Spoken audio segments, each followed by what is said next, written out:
एक जंगल था। जंगल में दो पेड़ थे। उस पेड़ पर एक पेड़ पर टोनी चिड़िया रहती थी, दूसरे पेड़ पर कालू कौवा रहता था। वह कालू कौवा बहुत ही आलसी था और बहुत कामचोर था। वह कालू कौवा बहुत ही आलसी था। वह अपने घोंसले पर सारा दिन लेटा रहता है और आराम करता है। वह मुफ्त का और फ्री का खाने का सोचता रहता है। वह सारा दिन ऐसे लेटा रहता था। कालू कौवा को जब भूख लगती थी वह दूसरे के घोंसले से, दूसरे के घर से चुरा कर खा लेता था। वह चोर भी था। ऐसे ही उसका सारा दिन और सारा जिंदगी बीत रहा था। दूसरी तरफ टोनी चिड़िया थी। वह अपना मेहनत का खाती थी और अपने बच्चों को भी खिलाती थी। टोनी चिड़िया के अंडे से बच्चे निकलने वाले थे। तभी वह सोची कि बच्चों के लिए दाना इकट्ठा करके रख ले। तब वह जंगलों में जाकर अपना दाना इकट्ठा करती थी और कालू कौवा सारा दिन ऐसे लेटा रहता था। वह चुरा कर ऐसे खाता रहता है। टोनी चिड़िया सोच रही थी, 1 महीने के बाद बारिश का मौसम आने वाला है।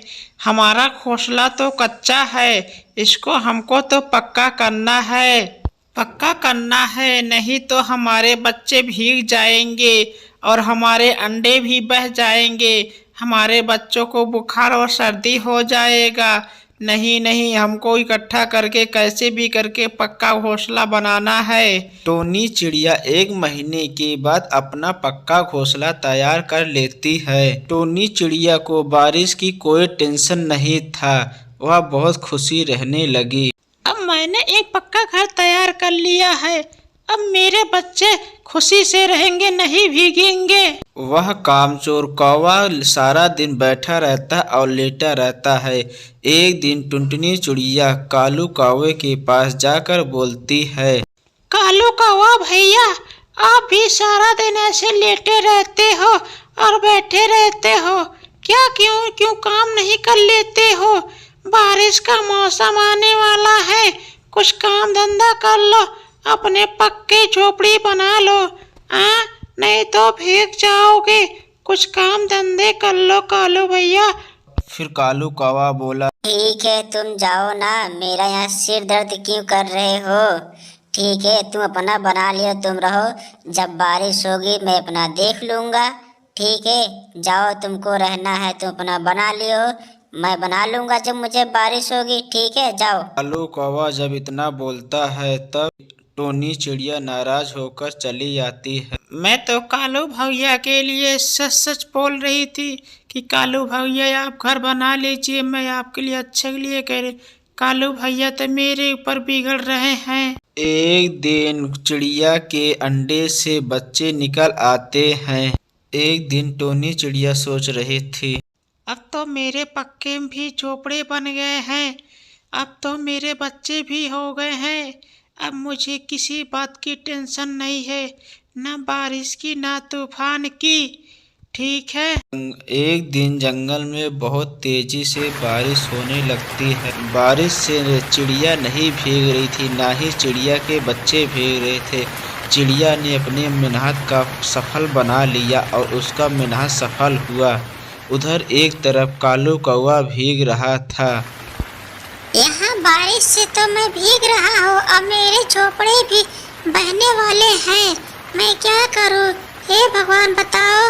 अब तो मुझे ठंड भी लग रही है, क्या करूँ मैं? नहीं, मैं तो सर्दी जुकाम हो गया है, मुझे बुखार भी होने वाला है।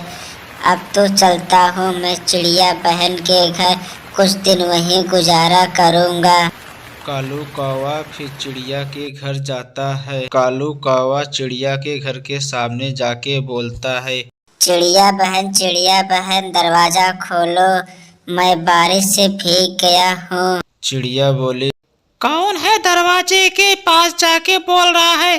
बहन दरवाजा खोल दो, बताओ। कालू बोला, मैं आपका कालू भैया हूँ, दरवाजा खोल दो, बारिश हो रही है, मैं भीग गया हूँ, मुझे बुखार हो गया है। तब चिड़िया बोली, ठीक है, रुको, मैं आ रही हूँ, दरवाजा खोल रही हूँ कालू भैया। तब चिड़िया आकर दरवाजा खोलती है। कालू कौवा बोला, बहन, मेरा घर घोंसला जो है पानी से पूरा बह गया है। मुझे कुछ दिन के लिए अपने घर में रख लो, मुझे सर्दी जुकाम हो गया है। टोनी चिड़िया बोली, कालो भैया, जब तक कि बारिश नहीं रुकती है तब तक कि आप मेरे यहाँ रुक सकते हो, और खाने पीने का कोई टेंशन मत लेना कालो भैया। खाना भी मिलेगा, रहने को भी मिलेगा। ठीक है कालो भैया। कालू बोला, ठीक है बहन।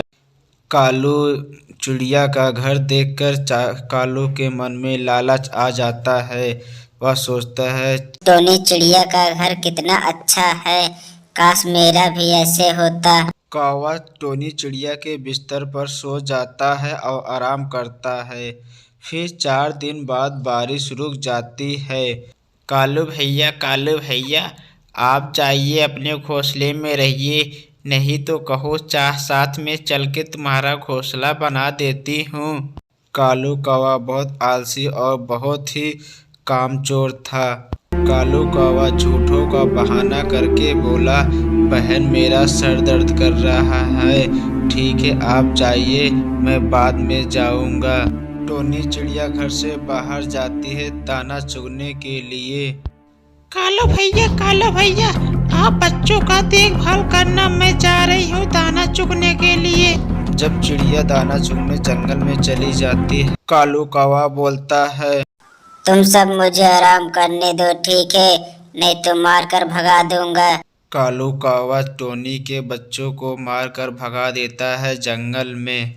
टोनी चिड़िया के बच्चे खूब रोते हैं, अपनी मम्मी को ढूंढते रहते हैं।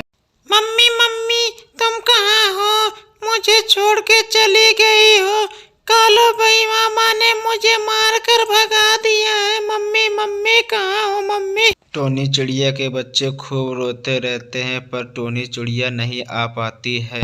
इसीलिए कहता हूँ कि बच्चों मेरे प्यारे प्यारे, किसी पर भरोसा नहीं करना चाहिए, चाहे वो अपना हो चाहे पड़ोसी हो, कोई किसी का नहीं होता है।